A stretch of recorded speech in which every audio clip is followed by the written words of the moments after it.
chin.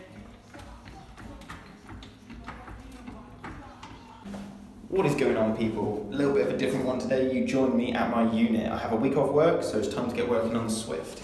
Back at the unit, just about to tip it over on its side.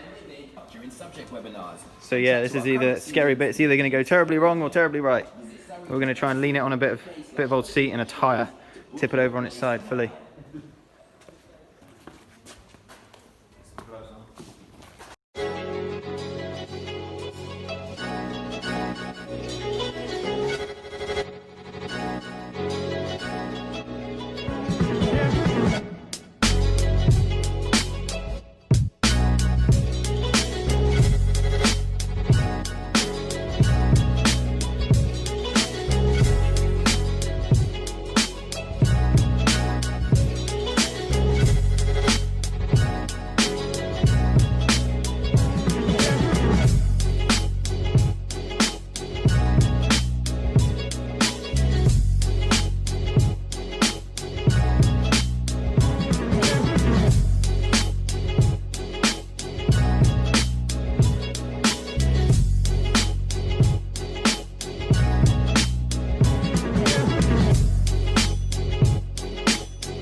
Not quite over on its side, a little bit more difficult than we imagined, but we've got it quite high up on the left hand side. Should give Alex a little bit of access to the sill and stuff. We're going to have to do the arch at a later date. But let's start ripping this thing apart and not making it rusty. Wire wheels, cool. We've got to the point where the news isn't getting great with the Swift.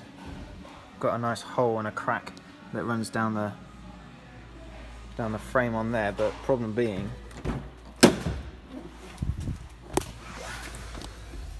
just up behind the dashboard there where the you can see the sound deadening, you can see the seam on the wheel arch. Oh, the seam is coming away both sides on the front, and also we've got huge cracks in the inner sill, both sides, and just to see the real damage on the wheel arches.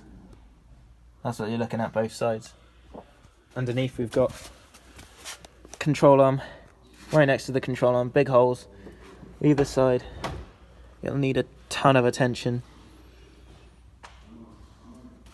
Don't know which way it's going now, but at the moment we're looking at other cars. What is up, people? You join me back at home. I'm just chilling out watching some YouTube videos. This is after we've been to the unit and looked at the Swift for a little bit. So the problem with the Swift is at the moment the rust is quite bad, mostly on the seams at the front wheel arches, and also we found some more on the interior that go through sort of single skin to double skin. It's not necessarily super duper hard, it's just time, money, and Alex is absolutely fine to do it. He says it's possible, it can be done. It's just finding the time. So we're going to have a rethink on this. If she wants to keep the car, then we will do what we can to get it fixed and bring it out at a later date. But right now we're kind of thinking possible new car vibes for her, possibly. I'm going to get Alex and his welding sort of brain to scan over the Golf tomorrow just to see the quality of some of the metal, just to glance over it. I mean, yeah, if you don't know me already, I've got 4 cars now. So I've got a Lexus GS300, which is my new sort of main project, nice looking car. I've got my old pink Volkswagen Vento Mark III, which is stored at the unit for now. Not thinking about it for a little bit.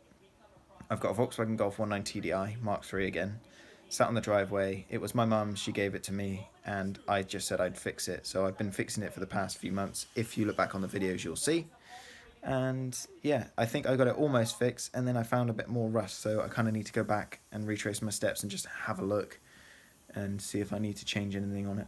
My missus's main car was the Suzuki Swift, and sadly they're pretty bad for rust, like, not gonna lie. those cars are pretty terrible for it. So anyway, we took it into the unit, stripped it down, took the fuel tank out, load of bits and stuff, just to try and find out where this rust is, and it's just a lot worse than we expected. So like I said, we're going to have a rethink, sit back and chill out, and just think about what's next. So if the Golf is able to go on the road fairly soon, I'll do that, get it roadworthy, drive it around for a bit, bash it into things, don't really care. Just use that as the main daily for now, until we figure out what we're going to do with her car. Whether we fix the Swift or possibly get her a new car. I think she deserves a new car, to be fair. I think she deserves something different, something to put a smile on her face. But then again, she'll probably still want to keep the Swift, which means more cars in my unit, less space. So we'll see. See you on the next one.